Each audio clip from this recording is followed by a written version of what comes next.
Bismillahir Rahmanir Rahim. I welcome you to the series History, Science and Faith in Islam. It is a series designed to foster a renewal of faith based on knowledge. This session is on the life and times of Akbar, the Great Mughal. Jalaluddin Muhammad Akbar Padshah Ghazi, as his celebrated biographer Abul Fazl refers to him, was one of the greatest rulers produced by Hindustan. He was the archetype of the universal man in Islam. Muslim historians are ambiguous about his rule. Some consider him to be one of the greatest amongst Muslim rulers, while others look at him as a renegade. In the entire span of 1400 years of Islamic history, no Muslim emperor stretched the social and religious envelope as an Islamic sovereign as did Akbar, while remaining within the fold of Islam. And no one tackled the complex issues of Muslim interactions with a largely non-Muslim world with the sincerity, zeal, passion, originality, common sense, and commitment demonstrated by this complex, enigmatic, gifted, energetic, purposeful monarch. The Orthodox thought he had become a Hindu. The Hindus were convinced he died a Muslim. Others said he was pro-Shia, while some Shia said he persecuted them. The Jesuits sent from Goa thought he was a sure candidate for conversion to Catholic Christianity. The Jains and Parsis felt at home in his presence and considered him one of their own. He befriended the Sikhs and protected mosques and temples alike. Akbar was a universal man. He was more than any single group thought of him. He was the purest representation of that folk Islam that grew up in Asia after the destruction wrought by the Mongols between 1219 and 1258. Jalaluddin Muhammad Akbar was born to a Sunni father, Emperor Humayun, and Hamida Banu, daughter of a learned Shia Sheikh Ali Akbar, at the Rajasthan Sindh outpost of Amarkot in 1542, while Humayun was wandering in the great Indian desert after his defeat by Sher Shah Suri. Sher Shah is remembered in Indian history for his efficient administration and his extensive construction of roads and canals. Akbar's grandfather, Zahiruddin Babur, himself a deeply spiritual Timurid prince from Samarkand, had taken Hindustan in 1526 and had consolidated his hold on the Indo-Gangetic plains. The hapless Humayun inherited the kingdom but was unable to fight off the Afghan challenge led by Sher Shah Suri. So poor was Humayun when Akbar was born that he had no gifts to give his entourage on the birth of an heir. It is said that the proud father took out a small bottle of rose perfume and anointed each one of his courtiers, proclaiming that the fame of the newborn would spread like the sweet scent of the rose in that perfume. History would prove him right. Humayun's misfortunes had a direct bearing on the early childhood of Akbar.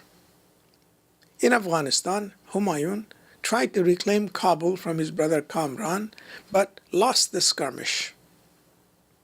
His retreat from Afghanistan was so hasty that the infant Akbar fell into the hands of Askari, another of Humayun's brothers, who was allied with Kamran. It was an unwritten covenant among the Timurid princes that while they scrambled for the throne upon the death of the king, the children were safe from the ensuing fratricide. Askari and his wife treated the infant with the utmost love. Akbar had no time for formal education, but the keen intellect of the prodigious child absorbed the wisdom of the ancient people of the Hindu Kush and the values of valor and courage. When he had lost all hope of prevailing over Kamran, Humayun proceeded to Persia, where the Safavid Tahmasp warmly received him. The Persian emperor saw a golden opportunity to turn Hindustan into another bastion of Ithna Ashari fiqh and offered to help Humayun if he would embrace Shia views. Humayun accepted the military help, but he was ambivalent about his religious commitments. With Persian help, he first captured Kabul, and when the successors of Sher Shah Suri fell into arguments and squabbles, Humayun marched triumphantly back to Agra, the first Mughal capital. Hamida Banu and Akbar returned to Hindustan. Humayun was always a prince of misfortune. Even his end was full of pathos. He was an avid patron of literature and had built a library which housed more than 150,000 precious manuscripts. Even in his flight, when the emperor literally had nothing, he carried the literary treasure with him, loaded on camels. Late one afternoon in 1556, as he was in his study in the upper floor of the library, Humayun heard the call to prayer. The emperor hastened to descend a steep stone staircase to join the congregational prayer.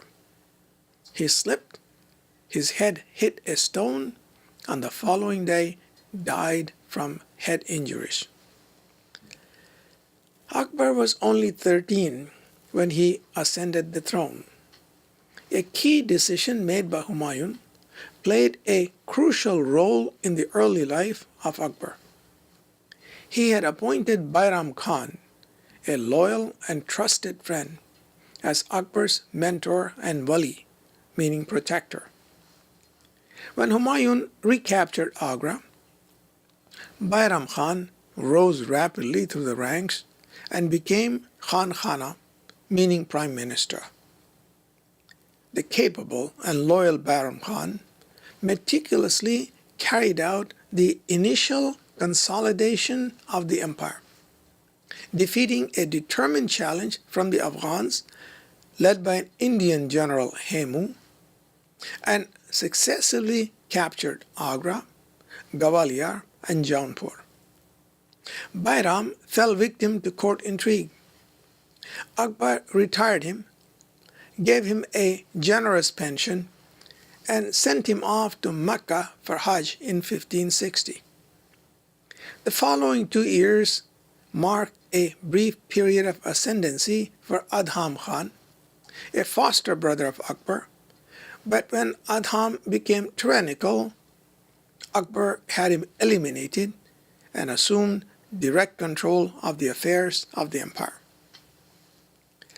A vigorous consolidation of the empire began and continued into the last years of Akbar's reign.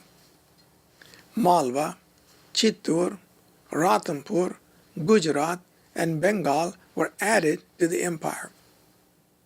In 1581, when his brother Mirza Hakim occupied Lahore, Akbar moved his headquarters to the city and stayed there for 15 years to contain Mirza and to ward off a threat of invasion from the powerful Uzbeks of Samarkand. Lahore was an ideal base from which to conduct operations to the northwest. From the Punjab, Akbar moved to capture Kashmir, Sindh, Balochistan, and Makran. In 1595, he took Kandahar, a key trading post between Persia and India, from the Safavids. For 100 years thereafter, this city in southern Afghanistan was contested between the Mughals and the Safavids. In 1591, Akbar invited the Bahmani sultans of Ahmednagar, Bidar, Golconda, and Bijapur to submit to the Mughals. But the sultans of the Deccan, flushed from their recent victory over the kingdom of Vijayanagar in 1565, refused. International politics played a part in this refusal. Many of the Deccan sultans followed the Ithna Ashari fiqh, and some toyed with the idea of accepting the Safavids as their protectors. Until the advent of Akbar and the subsequent consolidation of the empire, India was a border state in the great tapestry of Muslim states extending from Morocco to the China Sea. The religious convulsions of Central and West Asia invariably had an impact on the Indian subcontinent. The triumph of the Safavids in Persia and their rivalry with the Sunni Uzbeks to the north and the Ottomans to the west brought this rivalry to India also. The Safavids were avid promoters of the Ithna Ashari fiqh, just as the Ottomans were champions of the Sunni school of fiqh. So, when the Bahmani sultans of Deccan toyed with the idea of joining the Safavid camp, Akbar would not tolerate it. Outside interference on the soil of Hindustan was unacceptable to the great Mughal. Indeed, at no time in Indian history has a strong central government in the north tolerated splinter kingdoms either in Bengal or in the south. Akbar's move into the Deccan was precipitated by the geopolitical rivalry between India and Persia and was not a reflection of the Shia-Sunni split. In 1596, Akbar moved on Ahmednagar, which fell after a determined resistance by its queen Chand Bibi. When he returned to Agra in 1601, the empire extended over all of North and Central India, Pakistan, Balochistan, Bengal, and Afghanistan. It was the richest and most prosperous kingdom in the world and had a population of 80 million, about the same as the entire population of Europe. To augment the standing army and to reward his cohorts, Akbar instituted a system of mansabs and jagirs. Jagirs were land grants given to courtiers for meritorious service. Mansabs were lands allotted to nobles in proportion to the number of mounted cavalry that the mansabdar would supply in times of war. The number of mounted horsemen requisitioned in times of war ranged from 10 for a mansabdar to 10,000 for a prince or an Amirul Umara. The mansabs served the empire well during the period of its expansion. But once decay set in, they also compounded the process of decay. The larger mansabdars acted as feudal lords over the peasants. When the central power of the empire weakened after 1707, tax collection could not be enforced, and the emperor's treasury was drained, further weakening his authority. Thus, India entered the age of feudalism just as England was working its way out of it. The Mansabs and Jagirs stayed on during the British era. They were abolished in independent India through successive land reforms. In Pakistan, they have continued to this day and exercise a large influence on the politics of the country. Akbar was one of the foremost reformers in India's long history. He divided his vast empire into subas, or provinces, each one governed by a trusted emir or a prince. The governors were rotated to minimize corruption and were made responsible for their decisions. The subas were subdivided into sarkars, meaning districts, the sarkars into parganas, sub-districts. Each city had a kotwal, meaning a mayor, and the surrounding countryside was administered by a faujdar. Tax collection and fiscal affairs were rationalized. Akbar abolished child marriages, forbade sati, the burning of a widow with her husband's funeral pyre, which was practiced in some Hindu circles, built roads, reduced taxes on farmland to 1/3 of the yield, and made justice for all his subjects a cornerstone of his realm. Farmers were encouraged to bring more land under cultivation. Guilds had official blessing, and both internal and international trade prospered. He treated the Hindus as people of the book, abolished the jizya, bestowed on them religious autonomy, and allowed their own law, the Dharma Shastra, to be used in internal disputes. To the newly emerging community of Sikhs, he gave the area of Amritsar as a land grant and promoted peaceful coexistence. His philosophy of Sulh-e-Kul, meaning peace between all communities, embraced all of his subjects with himself as a father figure. Akbar, the empire builder, was aware of the geopolitics of the age. With the Ottomans, who were the dominant land power in Asia, his relations were close and cordial. Akbar acknowledged the Khilafat in Istanbul as one in the tradition of the four rightly guided Khalifas, while maintaining the independence of Hindustan.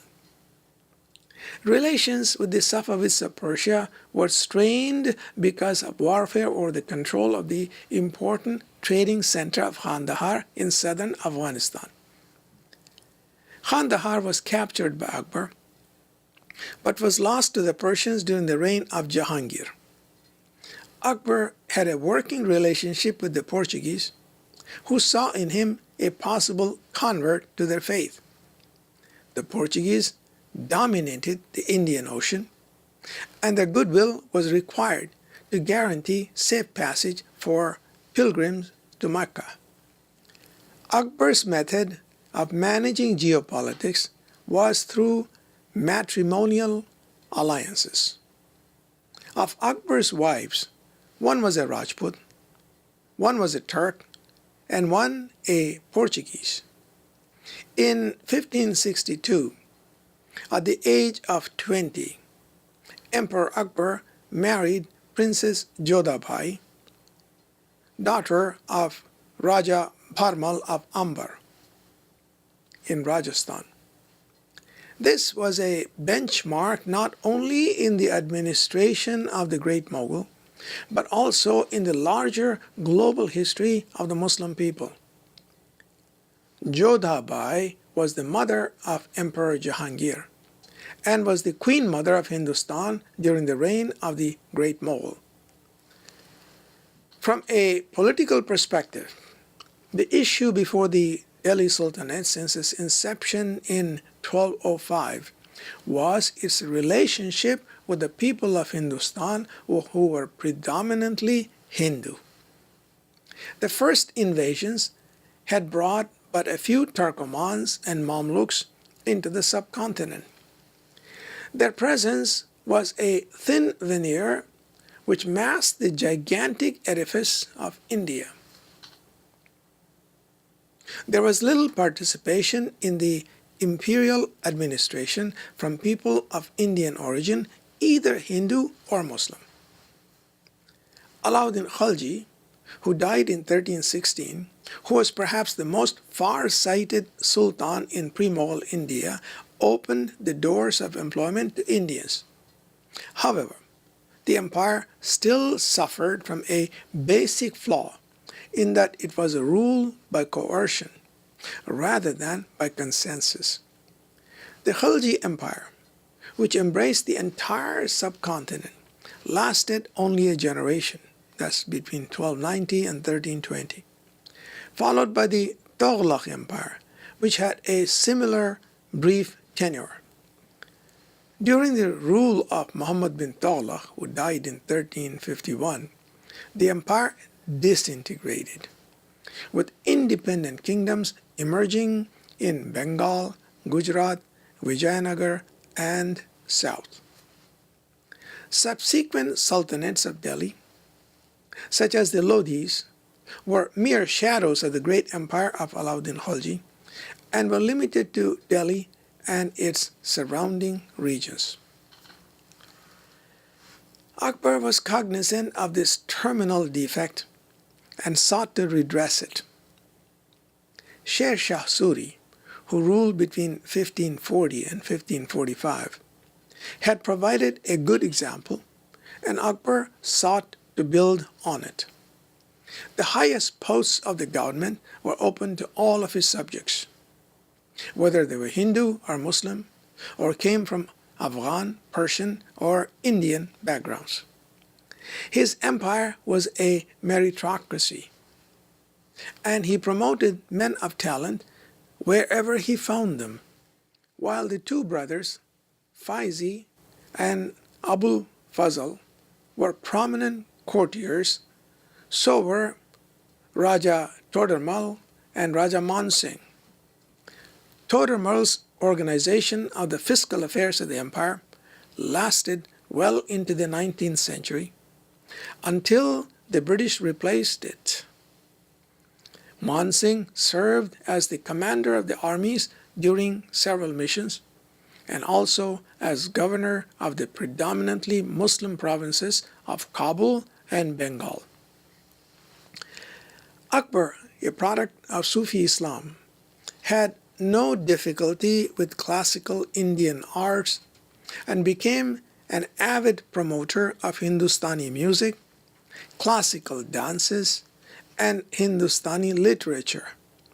The celebrated Tansen, perhaps the greatest of Indian musicians, lived at Akbar's court. Hindustani music styles, classical dances, the Urdu and Hindi languages went through a profound transformation in Akbar's court.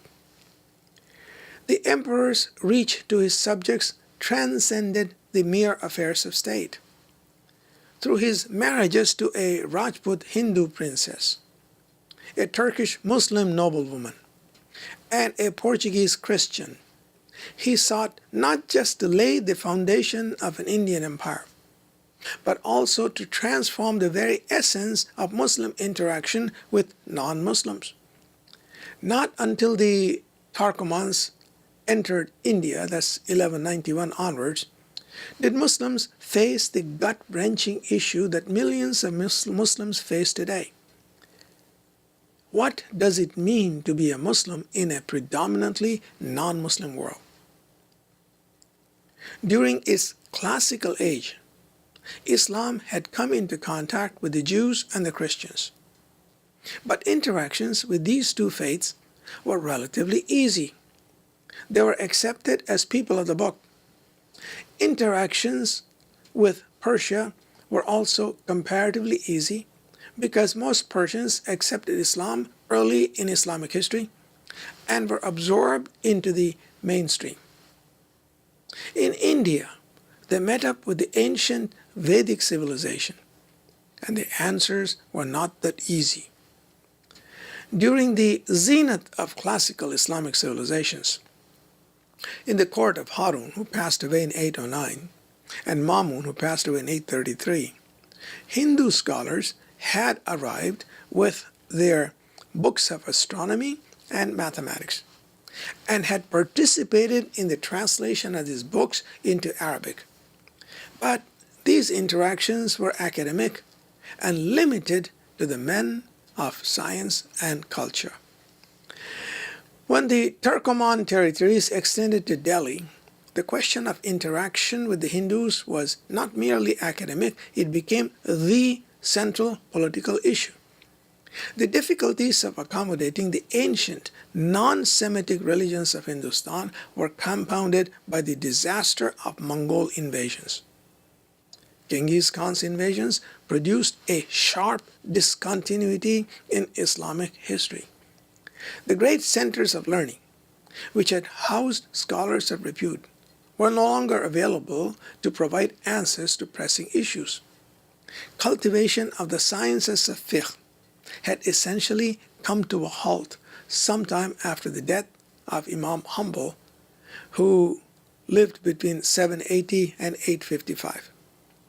Indian Islam thus grew up and matured in the post-Mongol era, guided not by the great fuqaha who had dominated the Abbasid era, but by the Sufis who preserved the spiritual dimension of faith. The initial response of the Turkomans to the Indian question was one of rejection. Indians were treated as non-believers, accorded the status of protected people. The Arabic word is dhimmi or zimmi, made to pay the jizya, and in return were exempt from military conscription. The issue of whether or not they were at one time people of the book was not raised, nor was it answered.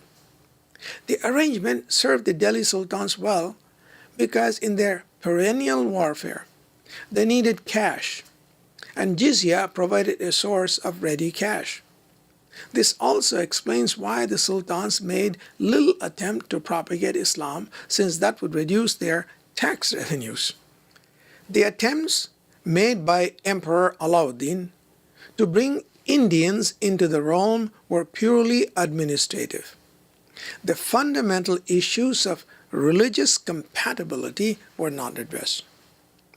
This concludes the first part of our presentation on Akbar, the Great Mughal.